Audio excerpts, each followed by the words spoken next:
Fight night Barboza versus Murphy takes place tomorrow, or also if I upload it the same day, it will be May 18th, Saturday of 2024. And yeah, I mean, let's get right into it.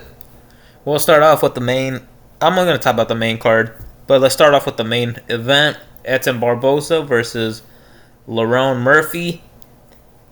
This is a really close fight. I think Murphy can potentially take Barboza out in the first round, but if he does not, the crafty man Barboza could come up with something. He can cook up a nice game plan where he stays on the outside, kicks a lot. Murphy might try to go for takedowns. Barboza's really good at not getting submitted, so even if he does get taken down, he's also hard to get to take down. And keep. I don't know, not to keep down, but he's just really good all around. And it's based off of his age. I think if it was younger Barboza, it'd be even more. I'd lean even harder to Barboza, and I'm still gonna lean towards Barboza. I think he's gonna get a crafty win here. Yeah, I mean, I just had Murphy. He's like Yusuf, where he hasn't really fought these kind of higher level dudes that Barboza has come across. And I mean, Barboza's fought a lot tougher, a lot better opponents. And if he were to lose to Murphy, yeah, I think it'll be due to his age, because he has all the skills to beat Murphy. And yeah, I think he'll. I'm predicting Barboza's gonna be able to pick him around on the outside.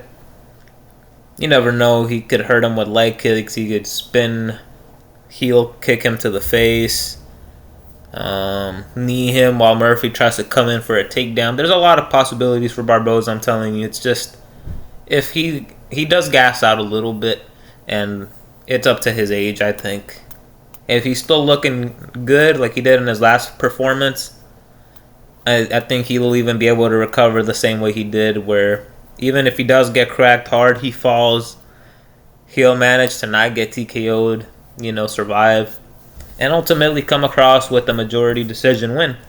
Let's go to the next fight. Chaos Williams versus Carlston Harris. I didn't know much about these guys, and from the little that I've seen, I'm going to have to go with Chaos Williams. He has a lot of power. And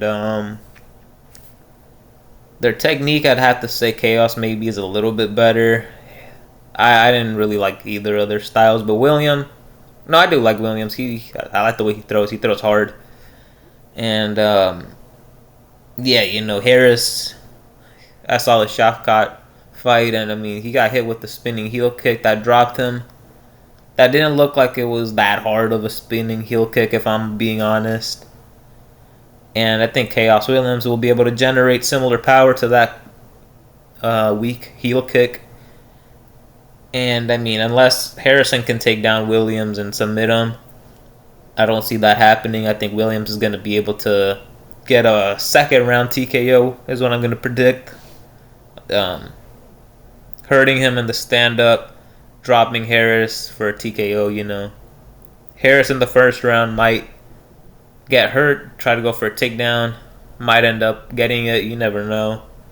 But ultimately in the second round, I think he will get dropped early on. Yeah. Next fight, Themba Gorimbo versus Rami Brahima.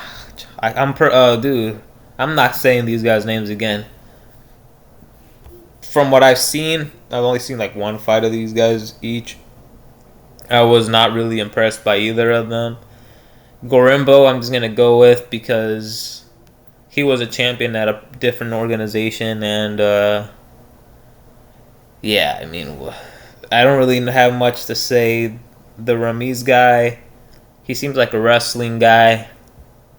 But Gorimbo, he does have submission wins. So I'm just going to go with Gorimbo, but this one I'm not really confident. I don't really know these guys.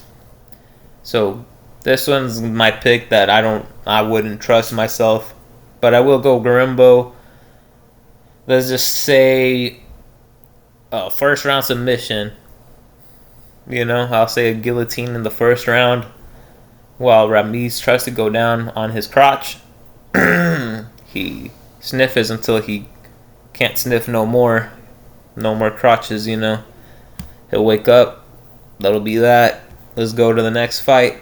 Adrian Yanez versus Vinicius Salvador. I'm going to have to go with Adrian Yanez. Vinicius Salvador, I've seen him fight. I'm sure everybody's seen his Contender Series knockout. It was really impressive, where he had his hands down against the cage. I think it was a right hook. Dropped the dude. And then he's in the UFC. I think he's lost all the fights he's had. I think, I'm not sure, but yeah, I mean, he seems like he has alright hands, and I think Giannis has good hands. So we're gonna go with alright hands versus good hands.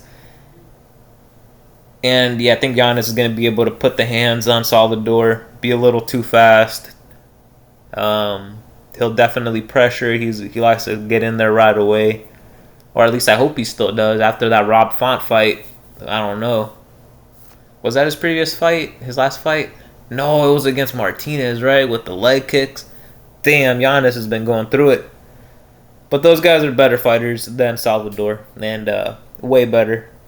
They would easily finish Salvador, so I think Giannis is going to put the hands on Salvador.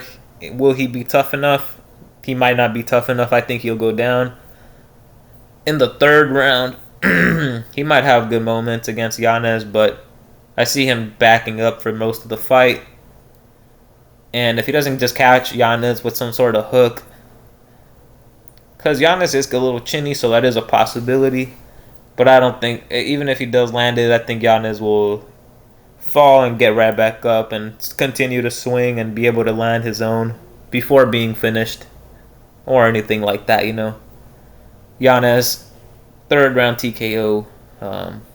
Up against the cage, I'm predicting Salvador is going to be trying to do his little dodging. And a quick little combo is going to catch him. Could be to the body. Could be him swinging into a punch. Dipping his head into one. And then after that, getting TKO'd on the ground. Up against the cage. And, yeah. The last fight on the main card that I will be talking about, Luana Pinheiro versus Angela Hill. And they both fought Michelle Waterson. I think Pinheiro won and Angela Hill lost, but the Angela Hill fight was a really good competitive fight. Same with Pinheiro. Angela Hill is the favorite. I could see why she's technically better. And unlike the Barboza fight, I'm not going to say this is due to age, but I am going to go with Pinheiro. And I think it's going to be because of her power. And the fact that it's only a 3-round fight, not a 5-round fight. If it was a 5-rounder, I would probably give it to Angela Hill. But because there's only 3 rounds, I think Pinheiro is going to go in there, throw wildly, and she could potentially hurt Angela Hill. Yeah. I'm going to go with the underdog on this one. I know that Angela Hill has more skill, all around. Not all around, maybe. Just in the stand-up. She's a lot crispier with her technique, but she lacks the power. Pinheiro doesn't lack the power. She has gassed out in the past. And, yeah, let's just see how this fight turns out. I'm going to go with Pinheiro. Let's see. I think she'll get Angela Hill out of there in the second round. I'm going to predict a TKO. And, yeah, I see Angela Hill fighting back, though, the whole time.